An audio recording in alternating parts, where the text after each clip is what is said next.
Hello friends, आज मैं बताने वाला हूँ प्रिंसिपल ऑफ सर्वे के बारे में। तो पहला प्रिंसिपल ऑफ सर्वे क्या कहता है?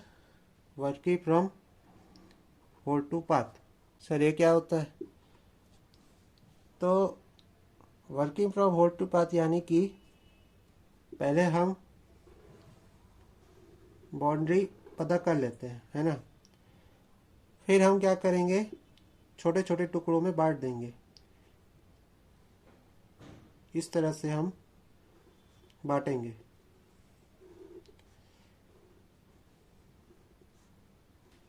ठीक, इस तरह से हम बांटेंगे। ठीक है। और क्वेश्चन ये आता है, पार्ट टू होल क्यों नहीं लेते? तो इसका रीज़न ये है कि मान लेते हैं कि एग्ज़ाम, कोई भी एग्ज़ाम कंडक्ट कर रहा है, ऐसा एसएससी जेई हो या आरआरबी जेई हो, कोई भी एग्ज़ाम हो, तो आपको ऑलरेडी सिलेबस दिया रहता है कि ये चीज़ आपको पढ़ना रहता है।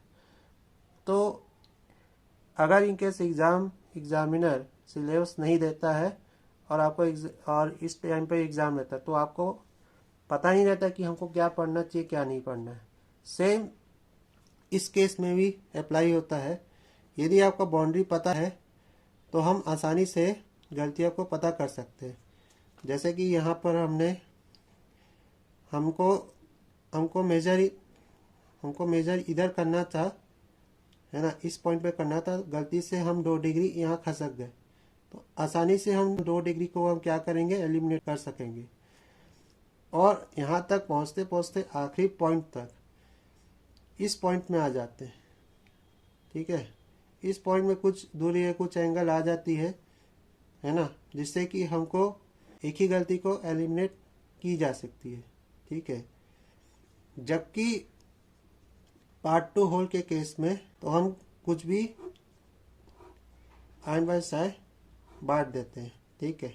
और हम आखिरी में क्या करते हैं, बाउंड्री प्लॉट कर देते हैं।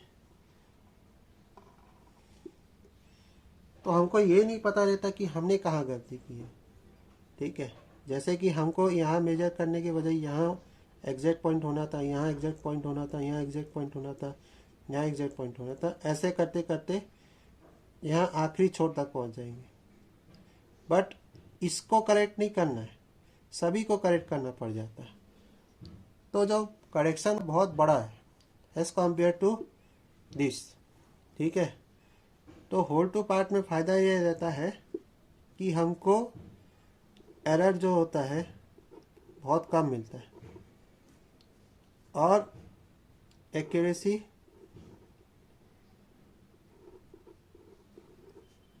हाई रहती है। जबकि इस केस में क्या होता है, एरर ज़्यादा होता है और एक्यूरेसी कम होती है। ठीक है। अब आते हैं दूसरा प्रिंसिपल। किसी अननोन पॉइंट को ज्ञात करने के लिए 2 नॉन वैल्यू का पता होना जरूरी है। अब जैसे कि हमारा घर है, हम घर से नागपुर जाना चाहते हैं। ठीक है। तो नागपुर से, घर से और नागपुर की डिस्टेंस मान लेते हैं 100-300 किलोमीटर। ठीक है। तो हमको 2 वैल्यू पता चल गया। पहला तो हमारा घर हो गया स्टार्टिंग पॉइंट, और दूसरा हमारा डिस्टेंस, दूरी कितना, 300 किलोमीटर। ठीक। वैसे ही सर्वे के दूसरे सिद्धांत में हमको दो नॉन वैल्यू का पता रहेगा, तभी हम अननोन पॉइंट को ज्ञात करेंगे। ठीक है। अननोन पॉइंट किसको बोलेंगे, जो डेस्टिनेशन पॉइंट है, जहाँ हमको पहुँचना है, उसी के बारे में बोल रहा है। ठीक है। तो 2 चीज़ें होती है, एग्जाम्पल के हेल्प से समझेंगे। ठीक है। ये हमको ये नोन है और डिस्टेंस हमको नोन है, तो हमको इस पॉइंट तक पहुंचना है। ठीक है। ये अननोन हो गया। ठीक। अब सेकंड आते हैं, ये मान लेते हैं कि ये नॉर्थ है ना। तो नॉर्थ क्या हो गया, नॉर्थ डायरेक्शन क्या हो गया, पहला नोन वैल्यू हो गया, है ना। और ये एंगल क्या हो गया, हमको इतना डिग्री टर्न लेना है, बी पॉइंट में आसानी से पहुंच जाएंगे। तो थीटा क्या हो गया, नॉन एंगल हो गया।